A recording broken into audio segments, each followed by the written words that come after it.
وہ کون سی ایسی 10 وجوہات ہیں جن کی وجہ سے جو مرد ہے وہ جلد بوڑھا ہو جاتا ہے اور جلد ہی مردانہ کمزوری کا شکار ہو جاتا ہے؟ آپ کو ان 10 چیزوں سے کیسے بچنا ہے اور ان سے بچ کر آپ جو ہے اپنی مردانہ طاقت کو لمبے عرصے تک سنبھال کر رکھ سکتے ہیں، میں آج آپ کو اس ویڈیو میں اس کے متعلق مکمل آگاہ کروں گا۔ میں کہ محمد احمد فاضل طب والجراحات آپ کی خدمت میں حاضر ہوں۔ ناظرین، انسانی جسم میں کوئی بھی بیماری کے پیچھے کوئی نہ کوئی چیز، عوامل جو ہے، کوئی نہ کوئی عمل وہ ہوتا ہے، کسی نہ کسی وجہ کی کوئی نہ کوئی وجہ ہوتی ہے کہ جس سے کوئی نہ کوئی بیماری آتی ہے انسان کو۔ تو اس میں جو میرا آج کا جو ٹاپک ہے وہ مردانہ کمزوری ہے، کہ مردانہ کمزوری آنے کے پیچھے جو قدرتی عوامل ہیں، نارمل عوامل، وہ کون کون سے ہیں جس کی وجہ سے آپ مردانہ کمزوری کا شکار ہو جاتے ہیں اور آہستہ آہستہ آپ بالکل آپ کی زندگی جو ہے وہ مایوسیوں میں بدل جاتی ہے، آپ پریشانیوں کا شکار ہو جاتے ہیں۔ ان سے آپ نے بچنا کیسے ہے؟ ان میں جو چیزیں میں آپ کو آپ کے گوش گزار کرنا چاہتا ہوں، آپ نے ان سے بچنا بھی ہے اور آپ کوشش کریں گے تو ان سے بچ کر آپ کو کسی بھی میڈیسن کی ضرورت پیش نہیں آئے گی۔ آپ انشاءاللہ ان چیزوں پر عمل کر کے آپ اپنی مردانہ طاقت کو لمبے عرصے تک سنبھال کر رکھ سکتے ہیں۔ تو اس میں جو سب سے پہلی چیز ہے وہ ہے آپ کی خوراک کا ناقص استعمال۔ اگر آپ خوراک اچھی نہیں کھائیں گے، خوراک میں جو ہے آپ مسلسل آرٹیفیشل غذائیں کھائیں گے، قدرتی چیزوں سے آپ اوائڈ کریں گے، تو یہ بھی ایک جو ہے پوائنٹ ہے کہ جس کی وجہ سے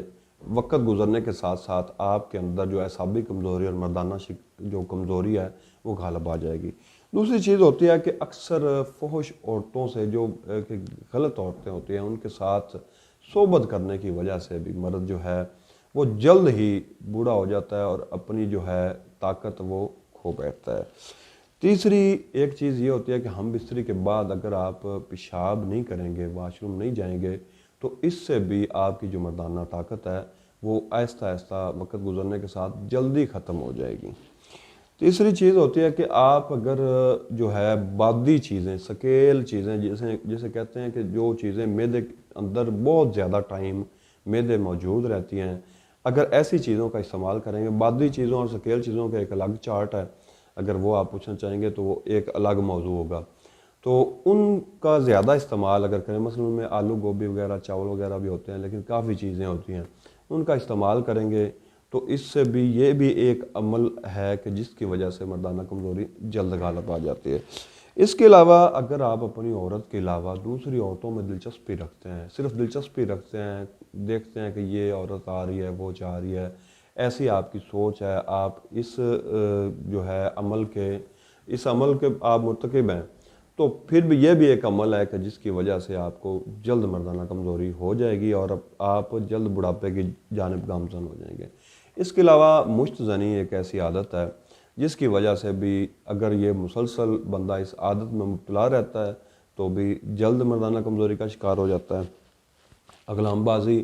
یہ بھی ایک انتہائی بری عادت ہے جس کی وجہ سے مرد جو ہے مردانہ کمزوری کا شکار ہو جاتا ہے۔ اس کے علاوہ اگر آپ کو کوئی مسئلہ نہیں ہے، مثلا اگر آپ کو گردے کا کوئی مسئلہ نہیں ہے، آپ کو مردانہ کمزوری کا مسئلہ نہیں ہے، آپ کو ٹائمنگ کا کوئی مسئلہ نہیں، بالکل آپ بالکل اوکے ہیں، آپ کا جسم جو ہے بالکل ٹھیک ہے، تو آپ بار بار اپنی جو ہے قوت کو بڑھانے کے لیے بے جا دوائی کا استعمال کریں گے یا آپ کسی بھی چیز کی بے جا دوائی کا استعمال کریں گے تو اس سے بھی آپ کی جو مردانہ قوت ہے، آپ کے جسمانی جو نظام ہے وہ متاثر ہو جائے گا اور آپ جلد بڑھاپے کی جانب گامزن ہو جائیں گے اور آپ کی مردانہ کمزوری آپ کے جسم پر غالب ہو جائے گی۔ تو یہ تھیں چیزیں جن کی وجہ سے، جن عادات کی وجہ سے آپ جلد بڑھاپے کا شکار ہوتے ہیں، ان سے اوائڈ کیجئے۔ ان میں کچھ گناہ بھی ہیں، کچھ عادات بھی ہیں، ان سے آپ اگر اوائڈ کریں گے، ان سے بچیں گے تو انشاءاللہ مجھے امید ہے کہ آپ کو کبھی بھی دوائی کی ضرورت نہیں پڑے گی۔ تو حکیم محمد احمد کو اس کے ساتھ اجازت دیجیے گا۔ اللہ حافظ۔